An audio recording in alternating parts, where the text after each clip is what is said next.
Good morning তোমরা সবাই কেমন আছো। তো আজকে দেখো নিয়ে নিয়েছি ভেন্ডি। ভেন্ডিগুলোকে একটু লম্বা লম্বা করে কেটে নিয়েছি।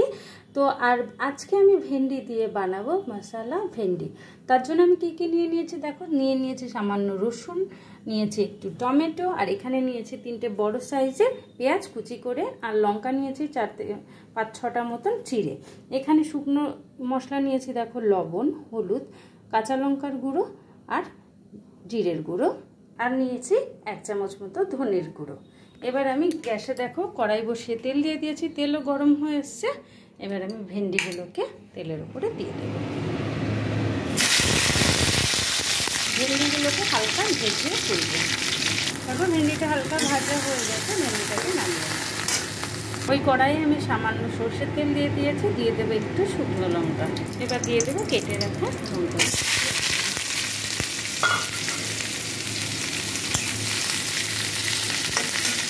পেঁয়াজটা ভাজা হতে হতে এই শুকনো মশলাটা আমি এই বাটির মধ্যে নিয়ে নেব, নিয়ে সামান্য জল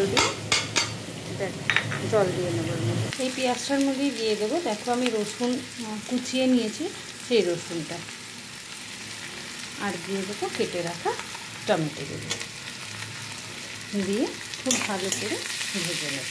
দেখো পেঁয়াজটা হালকা ভাজা হয়ে গেছে, আমি কিন্তু খুব বেশি লাল করে পেঁয়াজটা ভাজবো না।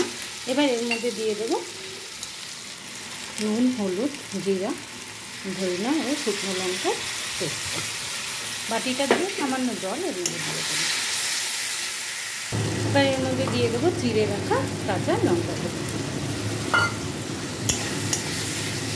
দেখো মশলাটা কষানো হয়ে গেছে পেঁয়াজের সাথে, মশলা থেকে তেল ছেড়ে দিয়েছে।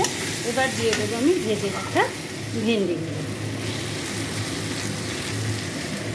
ভেন্ডিগুলো দিয়ে গ্যাসের ফ্লেমটা একদম কমিয়ে দিয়ে কিন্তু রান্নাটা করে নেব। এর মধ্যে কোনো জল কিন্তু ব্যবহার করব না। দেখো মশলা ভেন্ডিটা কিন্তু রেডি হয়ে গেছে, আমি এবার কিন্তু এটা নামিয়ে নেব। দেখো আমি তো বানিয়ে নিলাম গরম গরম মশলা ভেন্ডি। তো মশলা ভেন্ডি দিয়ে ভাত, রুটি, পরোটা যেটাই খাও না কেন খুব খুব টেস্টি লাগে। তো তোমরাও বানিয়ে খাও, খেয়ে জানো তোমাদের বানানো মশলা ভেন্ডিটা কেমন হয়েছিল। কেটাটা আজকের মতো এইটুকু, আবার দেখা হবে পরের ভিডিওতে।